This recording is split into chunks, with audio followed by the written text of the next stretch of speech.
सभी का खुशी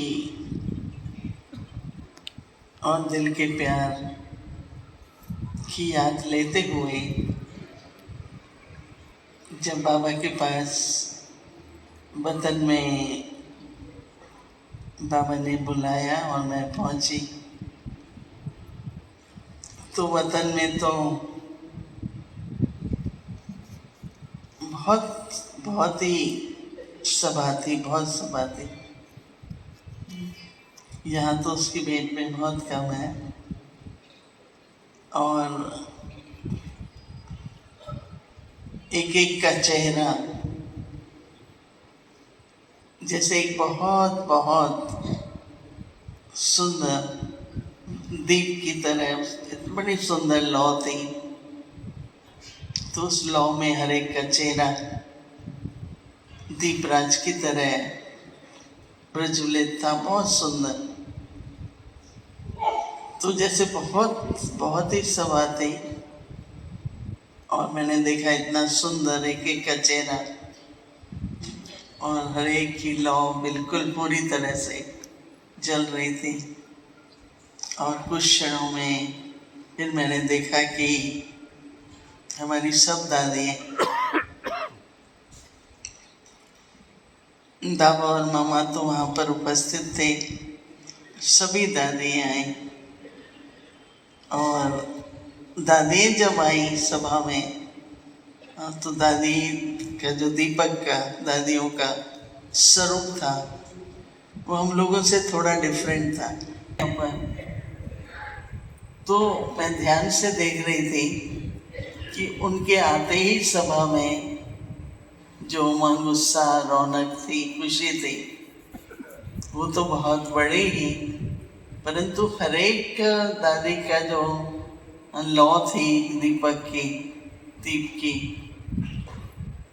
तो उसमें हर एक में जैसे कि एक हमारा तो जैसे जो रूप था लौ का, लेकिन दादियों के उसमें जो लौ थी उसमें बहुत ही सुंदर, जैसे सुनहरी और जैसे बहुत सुंदर लौ थी हमारी भेंट में। तो मैं सबको देख रही थी, दादियों को भी देख रही थी। और कुछ क्षणों के बाद बाबा ने मुझे मेरी तरफ देखा। बाबा से मेरी बहुत प्रेम भरी दृष्टि से मुलाकात हुई। तो मैंने बाबा को सबकी, मैंने कहा बाबा सभी उमंग उत्साह से एक दूसरे को हैप्पी दिवाली कह के मना रहे हैं। तो कुछ क्षणों के बाद फिर जैसे वो लौ का जो रूप था, जिसको निराकारी रूप कहें या लौ का रूप था, वो बदल के जैसे कि फिल्म बदलती है ऐसे वो एकदम एक एक लौ के अंदर बहुत सुंदर फरिश्ते के रूप में सब इमर्ज हुए। तो मैं वो देखती रही दृश्य। फिर और क्षणों के बाद हर एक का दैवी रूप देखा। तो एक लौ का रूप देखा, फिर सुंदर फरिश्ते का रूप देखा और उससे भी सुंदर फिर एकदम सुंदर दैवी रूप, लक्ष्मी का, महालक्ष्मी का बहुत सुंदर रूप, विष्णु के रूप में ऐसे दैवी रूप था। और फिर क्या हुआ कि कुछ क्षणों के बाद जैसे थोड़ा सा तूफान आते, बहुत भारी नहीं था लेकिन ऐसे जैसे हवा के झोंके लगते। तो क्या हुआ कि जो दैवी रूप में थे, जो फरिश्ते रूप में थे, और कुछ सिर्फ अभी तक भी लौ के रूप में थे, तो वो हिलने लगे। हाँ, जब हवा का झोंका लगा ना तो वो हिलने थे, पर कोई बुझा नहीं। तो फिर मैं ये दृश्य देखती रही। तो बाबा की तरफ फिर मैंने देखा तो बाबा ने कहा, देखो बच्ची, हर एक चीज का समय होता है। तो आप लोगों को भी एक समय मिला है कि आप अपनी स्थिति जो प्रज्वलित है, निराकार रूप है, उससे फरिश्ता रूप बनना। तो फरिश्ता सिर्फ रूप नहीं, लेकिन आपकी सेवा, आपका व्यवहार, एक दूसरे को भी आप वो फरिश्ते के रूप में देखो, और उससे और आगे जाओ, सबको उनके दैवी रूप में देखो। तो बाबा ने कहा कि जब सभी एक दूसरे के प्रति आपकी दृष्टि दैवी रूप की तरफ जाएगी, तो बाबा ने कहा उसका समय निश्चित है, और अभी जल्दी में ही हर एक को इस रूप में देखते हुए दैवी दुनिया की रचना कहो, एक प्रैक्टिकल में स्वर्ग कहो, सत्य कहो, लक्ष्मी नारायण का राज्य कहो, वो जैसे कि आया के आया। लेकिन अगर कोई अलबेलेपन के कारण या कोई किसी भी तरह की भूल होती है, कोई ऐसी वृत्ति रह जाती है, लोभ की, मोह की, कोई भी ऐसी वृत्ति है, तो वो लौ जो है वो न फरिश्ते का रूप लेती है न देवता का। तो इसलिए ये जो हवा का झोंका है उससे प्रभावित होना नहीं है। कुछ भी हो जाए, अपना जो लक्ष्य है उसको फरिश्ते से देवता रूप में जल्दी से जल्दी परिवर्तित होना चाहिए।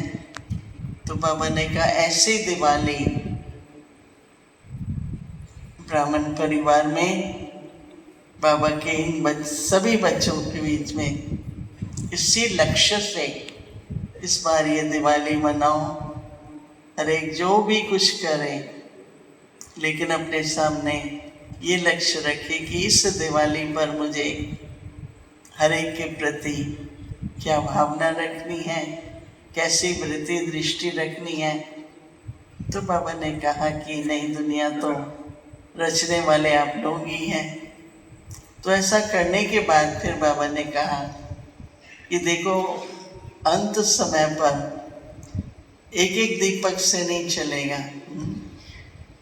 न कोई सभा है, लेकिन माला है। जैसे विजय माला बाबा कहते हैं ना बननी है, वैसे दीप माला है।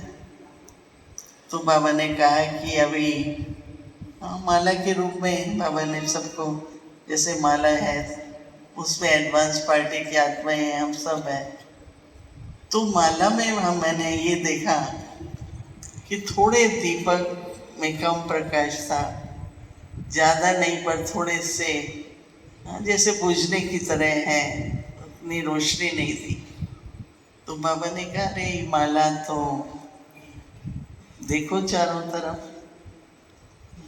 तो ऐसे करके बाबा सबको फिर दृष्टि देने लगे। तो जब दृष्टि दी तो सभी पूरी तरह से जल गए।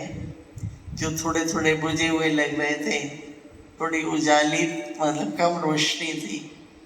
तो ऐसे करते करते बाबा ने कहा कि देखो, आज बाबा ने दृष्टि दी तो देखो सभी जग गए ना, सभी एक समान लग रहे हैं। तो वर्तमान समय पर जो विजय माला बननी है, दीप माला है अपनी, सब ऐसी दृष्टि रखो कि हर एक दीपक पूरी तरह से क्या कर रहे हैं? एकदम जला हुआ हो, एकदम रोशनी पूरी हो। ये आप सबकी जिम्मेवारी है। जैसे बाबा अपनी दृष्टि से ये करते हैं, तो आप सबको भी अभी इस समय परिवार में अंदर क्या सेवा करनी है, ऐसे माला का बाबा ने कहा क्या शोभा देगा कि एक माला में 2 दीपक भी अगर बुझे हुए हों तो वो माला कोई शोभा देगी। फिर थोड़ा और आगे आए तो जो अंतिम दृश्य था, तो बाबा ने कहा तो दादी हमारी, दादी जी जो है वो एकदम ऐसे रास करती हुई आ गया है, जैसे दादी का स्वभाव होता था ना, कि एकदम बिल्कुल नहीं, दादी हाथों से करती थी। हाँ, आता है दादी का स्वरूप सामने, जब देखो ऐसे ऐसे करके दादी। तो उमंग, बच्चे मिल के रास करो, क्योंकि अंत समय पर ये जो संस्कारों की रास है, सभी खुश रहो, सभी उमंग उत्साह में रहो। तो बाबा ने कहा कि सभी जो है वैसे करके सभी ने की, आप लोगों ने रास की, वैसे करके माला भी दिखाई, रास भी कराई। और बाबा ने कहा कि खूब इतनी खुशी में रहो, सदा खुशी में रहो, कि हर एक आत्मा, उनका दुख भी चला जाए, उनके अंदर कुछ भी है तो आप लोगों की खुशी। और रास का मतलब ही एक मत होके चलना है।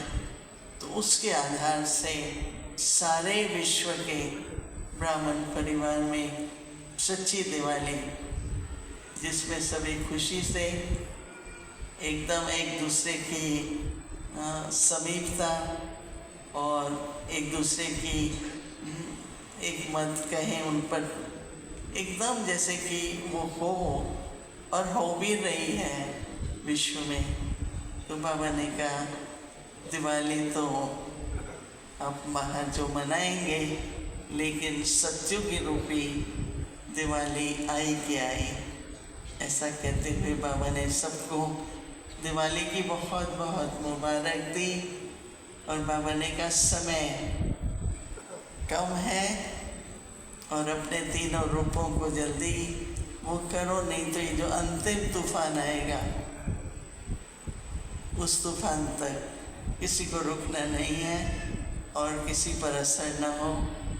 ऐसा कहते हुए बाबा ने सभी को, एक एक को बहुत सुंदर गुलाब था, क्या था, बहुत अच्छी माला पहनाई, आप लोगों को तिलक लगाया।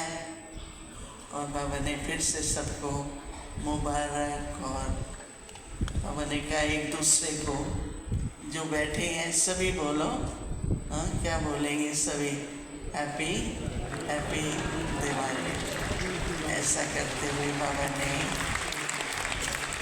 और प्यारे बाबा